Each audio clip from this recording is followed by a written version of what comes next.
बहू के कपड़े पहनूंगी। गीता अपनी सास कमला और अपनी मम्मी के साथ घूमने जा रही थी। मम्मी जी मैं तो तैयार हो गई, आप अब तक तैयार नहीं हुई? अरे बहू, मैं तो कब से रेडी होकर बैठी हूँ। क्या मम्मी जी, आप इतनी फीके रंग की साड़ी पहनकर चलेंगी? आप गाउन पहनिए ना। अरे ना बहू, ये गाउन वाउन मेरी समझ से बाहर है। तूने पहन लिया ना, वही बहुत है। मुझे ना ये सब पसंद नहीं है। मम्मी जी ये तो आजकल का फैशन है, हर कोई इसी तरह के कपड़े पहनता है। मैं तो कहती हूँ आप भी ऐसे ही कपड़े पहना करो। अरे ना बाबा ना, तू ही कर ले बहू सारा फैशन। मुझे नहीं करना ये सब। मुझे नहीं पहनने ऐसे कपड़े। ना ही मुझे ये आजकल का फैशन फुसन समझ में आता है। मम्मी जी उसे फैशन कहते हैं। आप तो येलो और क्रीम, बस यही दो कलर पहनती हो, वो भी इतने फीके रंग। आप थोड़े चटाकेदार रंग पहना करो ना, उनमें आप बड़ी ही अच्छी लगोगी। अरे रहने दे बहू, अब मेरी उम्र हो गई है। मुझे देखकर कोई क्या कहेगा? ये देखो, इस बुढ़िया को बुढ़ापे में भी जवानी चाहिए। मम्मी जी अभी आपकी इतनी उम्र कहाँ हुई है? गीता और कमला जब बात कर रही थी तब उनके घर की बेल बजती है। मम्मी आप आ गई? हाँ आप चले क्या? हाँ जी हाँ जी, चलिए। अरे बहन जी पर आप तो अभी तक तैयार ही नहीं हुई।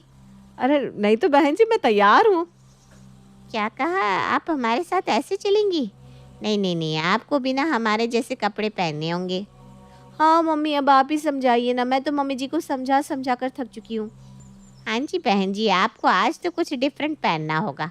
इतने ओल्ड फैशन में तो आजकल कोई भी नहीं रहता। पर मुझे ऐसे कपड़ों में शर्म आएगी, और मेरे पास ना ऐसे कपड़े हैं भी नहीं। मम्मी जी आप क्यों चिंता करती हैं, मेरे पास है ना इतने सारे कपड़े, आप उनमें से कुछ भी पहन लीजिए। उसके बाद गीता अंदर जाकर अपने कपबोर्ड से एक प्लाजो सूट निकाल कर लाती है और कमला को देती है। फिर कमला गीता का सूट पहनकर बाहर आती है। अरे बहन जी आप तो बहुत ही सुंदर लग रही हो। मम्मी जी ये हुई ना बात। ठीक है, अब चले। इसके बाद वे तीनों घर से बाहर घूमने चले जाते हैं। जब कमला और गीता शाम को वापस घर लौट रही थी तब उन्हें उनकी पड़ोसन मिलती है। अरे कमला, आज तो तुम बिल्कुल भी पहचान में नहीं आ रही हो। कितनी सुंदर लग रही हो तुम। तुम्हारा तो रूप बिल्कुल ही बदल गया है। वाह वाह, क्या कमाल किया है तुमने। शुक्रिया। देखा मम्मी जी, आज सभी आपकी कितनी तारीफ कर रहे थे। आप सच में इस ड्रेस में बहुत सुंदर लग रही हो। हाँ बहू, तुम बिल्कुल सही कहती हो। अब से मैं भी ना ऐसे ही कपड़े पहना करूंगी। हाँ मम्मी जी ये तो बहुत ही अच्छी बात है। अब से आप हमेशा मेरे साथ नई नई ड्रेसेस ट्राई करना और हम दोनों सास बहू मिलकर धमाल मचा देंगे। हाँ हाँ, मैं भी जरा ट्राई करके देखूं तुम्हारा पैसन। अरे नहीं नहीं, वो क्या कहते हैं उसे? Fashion fashion. अगले दिन से कमला अपनी बहू से उसके कपड़े मांगकर पहनने लगती है। अरे बहू, ला तो मुझे वो जरा अपना हरे कलर का सूट तो दे दे। मुझे ना उसका डिजाइन बहुत अच्छा लगता है। जी मम्मी जी अभी आपके लिए लेकर आती हूँ। अच्छा ये बता, ये सूट मेरे ऊपर कैसा लग रहा है? मम्मी जी आपने तो फिर से कमाल कर दिया, आप इसमें बहुत ही अच्छे लग रहे हो। वैसे बहू, मुझे ना तेरे सूट पहनने में बहुत ही मजा आता है। ये कितना कंफर्टेबल है।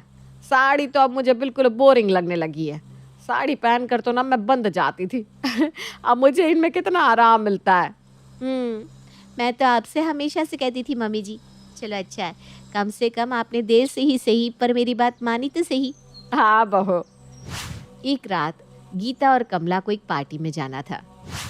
मैं तो आज पार्टी में अपना गाउन पहनूंगी और मम्मी जी से भी पूछ लेती हूँ कि वो क्या पहनेंगी।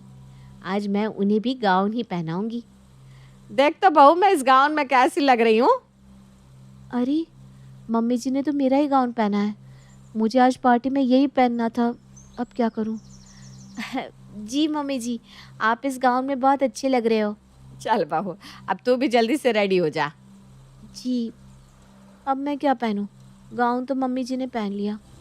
कोई बात नहीं, आज मैं साड़ी ही पहन लेती हूँ। अगले दिन गीता नितिन के साथ डिनर पर जाने के लिए रेडी हो रही थी।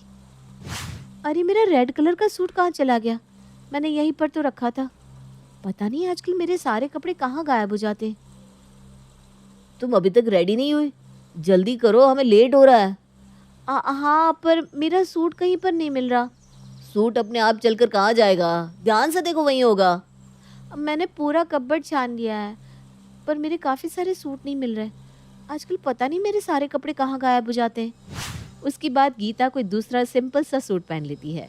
फिर जब वो बाहर हॉल में आकर देखती है तो कमला वही रेड कलर का सूट पहनकर बैठी थी जिसे गीता इतनी देर से ढूंढ रही थी।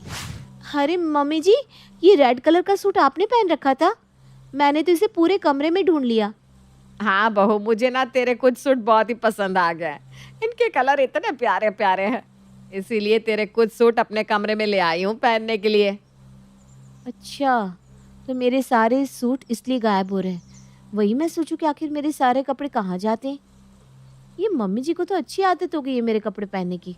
अब तो ये मुझसे बिना पूछे ही मेरे सारे कपड़े ले लेती हैं और मेरे पास पहनने के लिए कोई कपड़ा ही नहीं बचता। मुझे कुछ तो करना पड़ेगा। अगले दिन गीता कमला के लिए बहुत सारे सूट खरीद कर ले आती है। ये देखिए मम्मी जी, मैं आपके लिए कितने सारे कपड़े लेकर आई हूँ।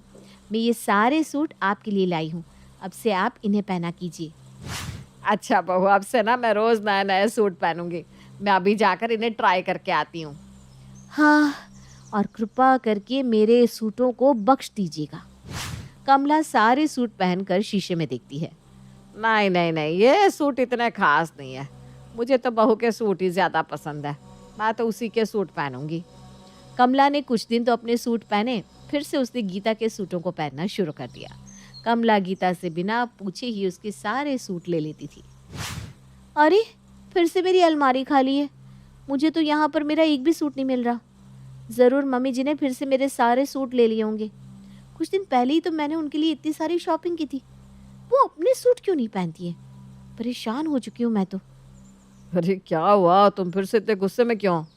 देखिए ना, मम्मी जी ने फिर से मेरे सारे कपड़े ले लिए हैं, जबकि मैं उनके लिए इतने सारे कपड़े खरीद कर लाई थी। अब आप ही उन्हें कुछ समझाइए। अरे कोई बात नहीं, मम्मी को तुम्हारे कपड़े ज़्यादा पसंद हैं। अगर वो तुम्हारे कपड़े पहन भी लेती है तो क्या हुआ, इसमें भला क्या आफत आ गई। अरे पर अभी तुम परवर छोड़ो, मुझे लेट हो रहा है, मैं चलता हूँ। ठीक है, मैं बताती हूँ कि दूसरों के कपड़े पहनने से क्या होता है और कौन सी आफत आती है।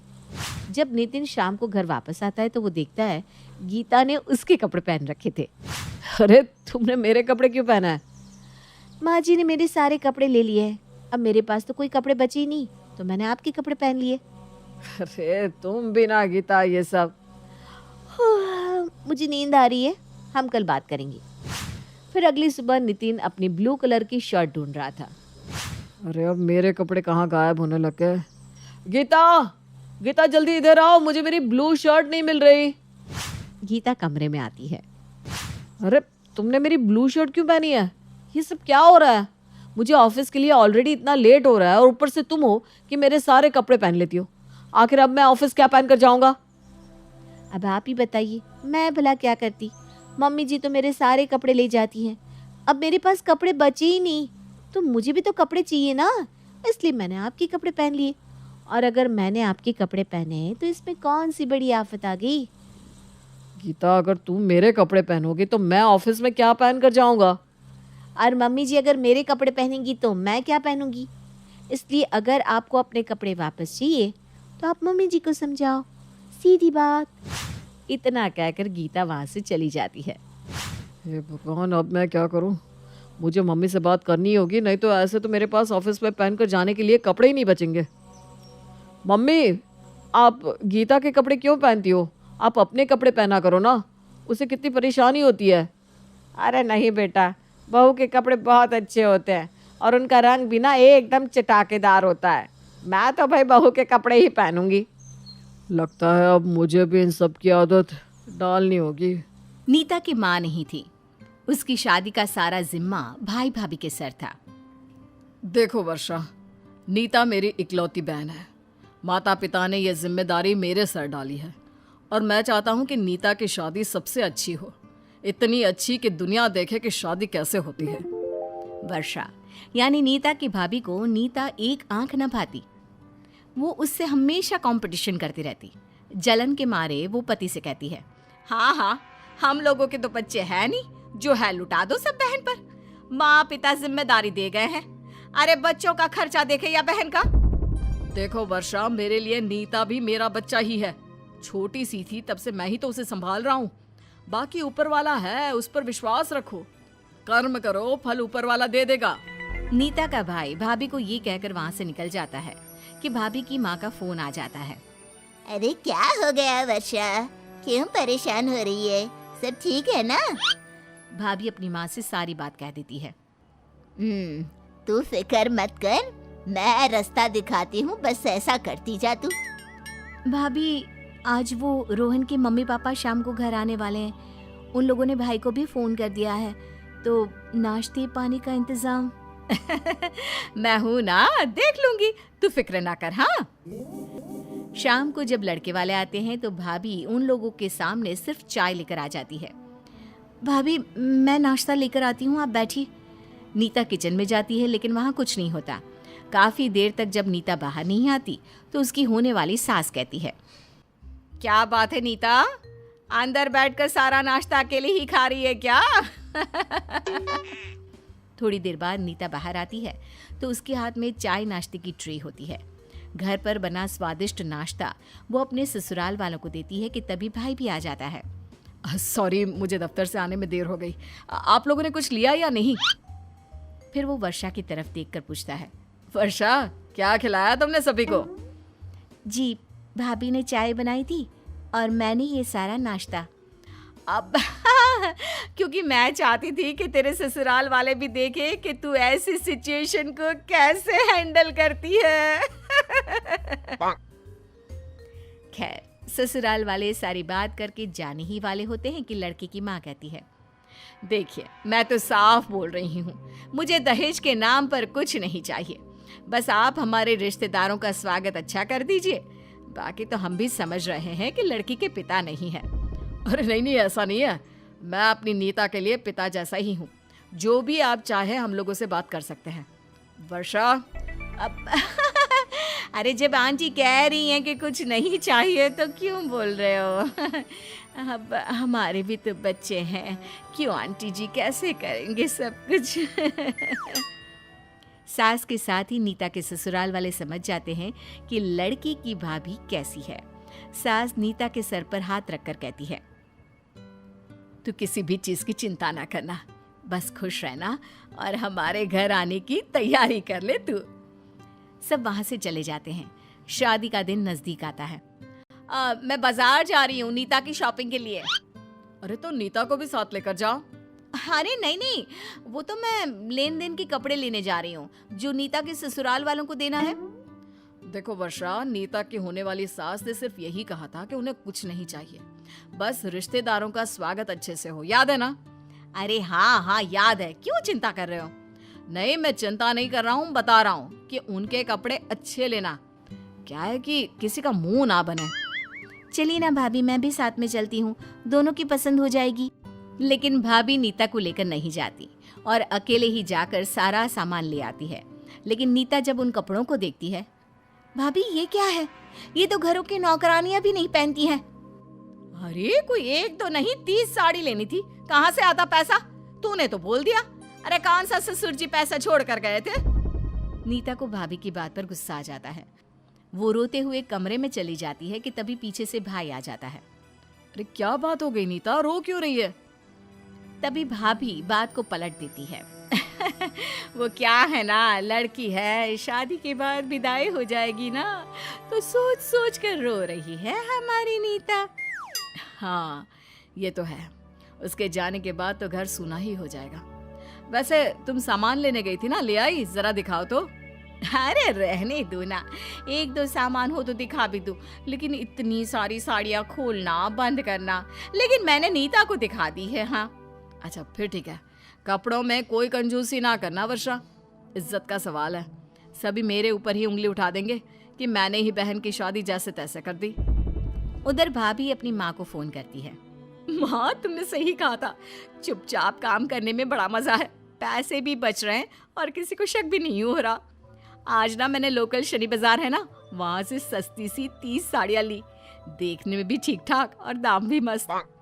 नीता सारी बात देख समझ रही थी, लेकिन क्या करती, अपनी ही शादी में बोलना उसे ठीक नहीं लग रहा था। ये सारा सामान मैं इस अटैची में डालकर ऊपर रख देती हूँ। लोकल मार्केट से अटैची भी सस्ती मिल गई। अरे वर्षा, वो शादी में जो हलवाई आएगा उससे सामान देख लेना क्या क्या लाना है, कैसे काम करेगा, और जो पैसे मांगे दे देना। क्यों नहीं, क्यों नहीं। वर्षा की माँ शादी में आई होती है। नीता भाभी के पास किसी काम से जा रही होती है कि उसे भाभी की आवाज आती है। देख माँ, मैं क्या करती हूँ। उसके सास ससुर को खाना अच्छा चाहिए था ना। अरे अच्छा खाने के लिए अच्छे पैसे भी तो खर्च करने होते हैं, ये भी तो पता चलना चाहिए उन्हें। मैं ना सिर्फ पूरी सब्जी खिलाकर भेज दूंगी। हाय रे, भाभी तो भाई की नाक कटाने वाली है। मुझे ये बात अपने सास ससुर को अभी बतानी चाहिए, नहीं तो उन लोगों की मेहमानों के सामने बेइज्जती हो जाएगी। नीता पहले अपने भाई और फिर सभी को भाभी की ये बात बता देती है। लेकिन शाम को जब बारात आती है तो अरे ये बारात कहाँ जा रही है, और फिर ये मेहमान उन लोगों को ये बाजू वाले हॉल में क्यों लेके जा रहे हैं? क्या पता, पर अच्छा है ना। मैंने सुना है बाजू वाले पंडाल का सारा इंतजाम शानदार है। हर स्टेट का खाना मेहमानों के लिए रखा है, तोहफे से लेकर डेकोरेशन सब बढ़िया ही बढ़िया। अरे पागल है माँ, ऐसे तो उन लोगों की बेइज्जती भी ना होगी। रुक, मैं देख कर आती हूँ। वर्षा बगल वाले पंडाल में जाती है, जहाँ वो देखती है कि उसका पति मेहमानों का स्वागत कर रहा है। अरे ये क्या है, आप यहाँ क्यों खड़े हैं? ये तो किसी बड़े आदमी की शादी लग रही है।